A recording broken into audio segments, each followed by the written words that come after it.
काय मस्त भजी तळत आहेत. तसंच खिचडी पण खूप भारी झाली. तर नमस्कार मित्रांनो, मी वैभव देशमुख.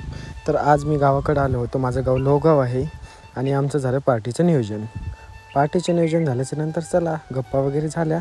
फायनली सगळं रेडी झाल्यावर आम्ही सामान घेऊन सगळ्या वस्तू द्यायला थोडा उशीर केला म्हणून महेश मधात घुसला. चला पटापट आवडलं कारण उशीर होत होता आणि निघालो कांदे व बटाटे आणायला. तिथे गेल्यावर कांदे घेतले, बटाटे घेतले, त्याची पेमेंट केली आणि निघालो शेताकडे. शेतामध्ये पोहोचल्या पहिले चूल पेटून घेतली. चूल पेटल्याच्यानंतर आमच्याकडे कांदे व कोथिंबीर नव्हती तर आम्ही ते आणायला गेलो दुसऱ्यांच्या शेतात. रात्री कांदे व कोथिंबीर सापडली.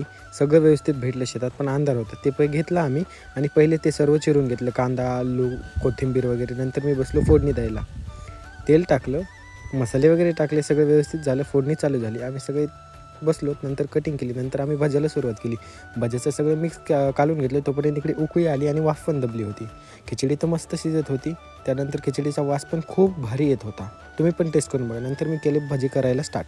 भजी पण व्यवस्थित झाले, तेल पण तापलं होतं आणि टेस्ट केल्याच्यानंतर टेस्ट पण खूप मस्त लागली. मग चला मी पण म्हणलं आपण पण टेस्ट करून बघावं. खरंच भजी खूप मस्त झाले होते. हे बघा, हे आशिषा ते महिषातीकडून भजी काढायला बसलं होतं आणि भजीत नंतर आम्ही बसलो जेवायला. खिचडी खूप भारी झाली होती. सगळ्यांनी पोट भरून खिचडी भजी खाल्ले व तिथेच झोपले.